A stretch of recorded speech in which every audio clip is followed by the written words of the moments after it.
ব্যাপক সুদর্শন এই সুন্দর ঘোড়াটা চিত্তা মিথ্যা খারো যেতে দেখে আমি আসলে ব্যাপক চিন্তিত হয়ে গরু কাছে জিগাইতে গেলাম ঘোড়াটা চাচ্ছে গেলে ঘোড়ার বিষয়ে গরুরা কোনো কথা কথা এই বিষয়ে তারা একমত ধরো আমি আপনার এসে গরু লিয়ে কথা কইতে ঘোড়ার কাম কি আরে এইসব ফালতু লোকজনরা ঢুকতে দেখি এরকম একটা ফিল্ডে আমার দিক চাইলে আনেন কানা ঘুরে শুরু হয়ে গেছে ভাই হনেন আরে যা কইবেন একটু জোরে কম হ্যাঁ একটু বয়রা তো কান পাইতে দিছে হনেন ভালো করে হনেন কানটা পাইতে দিলে ঠিক মতন হনেন আরে বয়রা একটু সামনে যা জিত মতন কথাটা হন গরুর বিষয় না কইয়া ঘোড়ার বিষয়ে কথা কইবো আপনারা ভাই পারেন না কোন কি কইবেন আমি আসলে যেটা কইতে চাই হনেন আমি আগে কই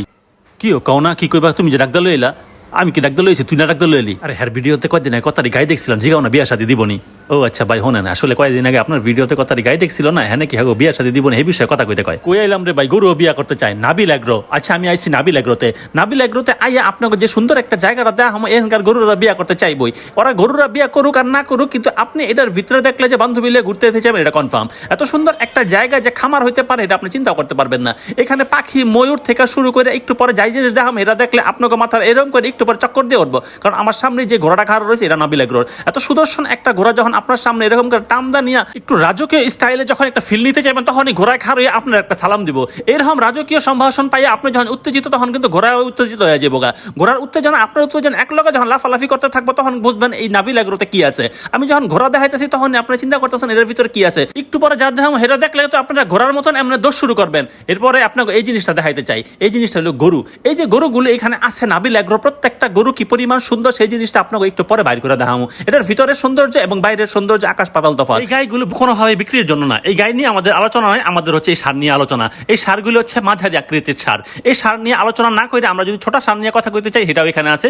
তবে খুব একটা নাই এখানে যা আছে বিশাল বিশাল আছে এত ছোট ছোট সারগুলি আগেই বিক্রি হয়ে গেছে এই সব জিনিস নিয়ে যদি কথা বলতে চান আপনাদের কথা বলার কোনো সুযোগ নাই আপনাদের বলতে হবে এরকম বড় বড় গরু নিয়ে এই বড় বড় গরুর মধ্যে এগুলো হচ্ছে মাঝারি সাইজের গরু এই মাঝারি সাইজের গরুর সাইজ যদি এত বড় হয় তাহলে বড় গরুর সাইজটা কত বড় হবে সেটা আপনাদের একটু ভিতরে যা দেখাবো নাবিল এগ্রোর পুরো খামারটাই এরকম করে মশারি দিয়ে ঢাকা যাতে মশা মাছি খুব একটা যন্ত্রণা না করতে পারে বুঝেন কি জুত করে আছে গরুগুলো জুতের ঠেলায় তো বুঝতে পারছেন কি আরাম করে গোসল করাইতেছে দুই বেলার আরামের গোসলের মধ্যে তারা আসলে সৌন্দর্যটা ফুটফুটে ওঠে এই ফুটফুটানি সৌন্দর্যের মধ্যে যখন আপনাদের গরু দেখামো তখন বুঝতে পারবেন গরুর কি রং আর কি কালার বা কি চিন্তা গরু নিয়ে আপনাদের নানান ধরনের গবেষণা এখানে আসলে ফেলিওর হয়ে যাবে কারণ এই জায়গার প্রতিটা গরু এত সুন্দর যেটা আপনারা যেটা দেখবেন এটাই ভালো লাগবে কারণ কালা গরুর সামনে বেশিক্ষণ খাড়ায় না থেকে আপনারা যদি চিন্তা করেন আমি লাল গরুর সামনে যাবো সেটাও আছে কালা গরু মাইন্ড করতো না তবে এখানে কিন্তু লাল গরুর পাশাপাশি হলদা গরু আছে কিছুটা হলুদ হলুদ ভাব আর কি তবে আপনি যখন এই গরুটার সামনে যাবেন তখন দেখবেন সাইজ তবে এটা যখন দেখবেন অবস্থা তখন বুঝবেন বডি বিল্ডার টাইপের গরু কারে কয় এই গরুটা হচ্ছে পুরো বডি বিল্ডার সে আসলে জিম করার ব্যস্ত থাকে চারবেলা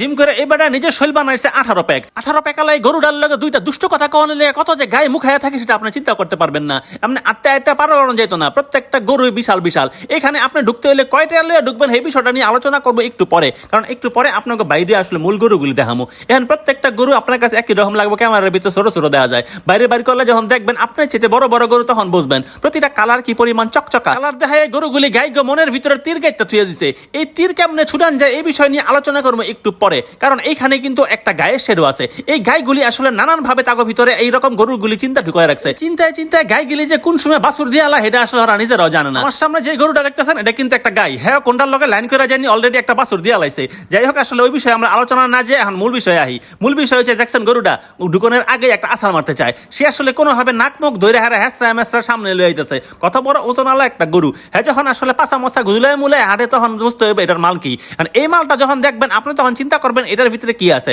গরুর ভিতরে তো মাংসই থাকবো আর কি থাকবো তবে এত সুন্দর একটা গরু যখন নাবিল এগ্রোতে আপনি আইবেন কয়টা টাকা কিনতে আইবেন সেটা এখন চিন্তার বিষয় কারণ এখানে আপনি একটা বড় অঙ্কের বাজেট নিয়ে আইতে হইব এত সুন্দর সুন্দর গরু যখন পাতাইল্লা দৌড় দিব তখন আপনার ভিতরে অনেক বেশি ছড়াত করে উঠবো কারণ এত সুন্দর লাফাইনা গরু যখন আপনার সামনে আইবো এই গরুগুলির লেগে আসলে কোরবানি ঈদটা সুন্দর হয় 600-700 কেজি ওজনের গরু যদি এমনি পাতাইল্লা খিচ্ছা দৌড় দেয় তখন বুঝবেন আপনার অবস্থাটা কি এর চাইতে বড় গরু যখন লাল রং বলে আপনার সামনে খারইব তখন রঙের রূপে যখন গরুটার অবস্থা এরকম করে ছলছক করবো তখন বুঝবেন ঈদ কারে কইছে কোরবানি ঈদের সবচেয়ে সুন্দর গরু আসলে এইটা এরকম একটা গরু কিনবেন আপনি কয় টাকা দা আপনার বাজেট যদি 10 লাখ টাকার মধ্যে থাকে তাইলে আপনি আইতে পারেন কারণ আপনি যদি চিন্তা করেন আসলে 10 লাখ টাকা না 12 লাখ টাকা আমার কাছে 15 লাখ টাকা আছে তাইলেও এখানে গরু পাইবেন তবে বিষয় হলো গরুর চোষ আর এই যেটা গলা যেটা কয় আসলে কম্বল এরকম করে দুলে তখন কিন্তু বুঝবেন এই গরুর আসলে হৃষ্টপুষ্ট কি পরিমাণ এত বড় একটা গরু উষ্টা মারতে চায় সেটা আসলে মারবই, এটা আসলে যাই একটু পরে যখন যে গরুটা এবার এটা হচ্ছে বডি বিল্ডার গরু। এরকম একটা গরু আপনার চোখের সামনে যখন দেখবেন তখন আপনার কলজা মলজা একখানে ভরে যাবো গা, মন আর চোখ দুইটা এক লগতে বরবই। এটার আগাতে মাথা পর্যন্ত সবকিছু আসলে পুরোপুরি সুদর্শন।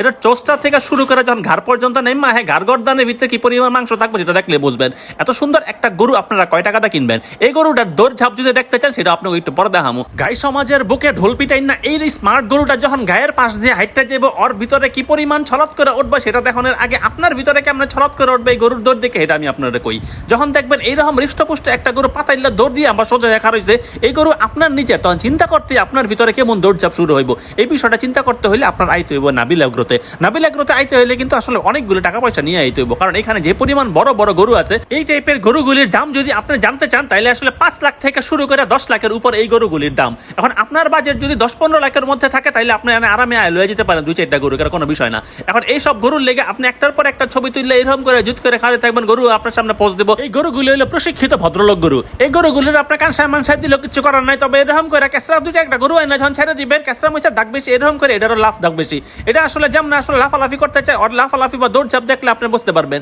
এতক্ষণ বইরা বইরা একটা গরু আইলো, কোনো কিছু করলো না, হ্যাঁ যখন পাতাইলে পাতাইলে দৌড় দেয় তখন এটার দাম কয়টা দিবেন? এটা আসলে 2 থেকে 2.5 লাখ টাকার গরু, এরকম চিন্তা করার সুযোগ নাই। এটা আসলে 2-এর উপরে গিয়ে এবার 3-এর ভিতরে গিয়ে থাকবে এরকম গরুর দাম। যদি এরকম করে 1-5 গরু আপনারা কিনতে চান তখন এত টাকা দাম দিয়ে আপনাকে কিনতে হইব। তবে সামনাসামনি দেখলে এইসব গরু দেখলে আপনাকে পোষাইব। দামাদামি করার সুযোগটা এখানে কম। আপনি কিন্তু স্কেলে মাইপা গরু নিতে পারতেন না, এখান থেকে আপনি গরু নিতে হবে ঠিকায়। এই যে এরকম ছটফট করেন না গরুগুলো আপনার কয় টাকা কিনবেন সেই বিষয়টা কিন্তু একটু আগে বলা হয়েছে। তবে এরকম একটা গরু কিন্তু আপনারা চাইলে 3 লাখ টাকাতে কিনতে পারেন। এরকম করে লাফালাফি করবো, আপনার সামনে আবার দাপাতাপিও করবো। সাবেক কাবাডি চ্যাম্পিয়ন এই গরুগুলি আপনার লগে কাবাডি খেললে আপনারা মনোরঞ্জন করে দিব, কোনো বিষয়ই না। এই গরুটার কালার যেমন সুন্দর, এরকম কাবাডি খেলার স্পিডও এর মধ্যে আছে। এই বেটায় যে আসলে কোন সময় কার দিকে দৌড়াইবে এর কোনো তাল নাই। তাল তোল ঠিক করানোর লেগে হ্যাঁ আসলে বড় দৌড়ি না দিয়ে হ্যাঁ ছোট দৌড়ির ভিতরে লইয়ে দিব, কারণ হ্যাঁ যখন খিচ্ছা দৌড় শুরু করে তখন আসলে কোনো কিছু দেখে না। এক দৌড়ে হ্যাঁ বাড়ি ঘর ছেড়ে যখন যাইবে তখন আইব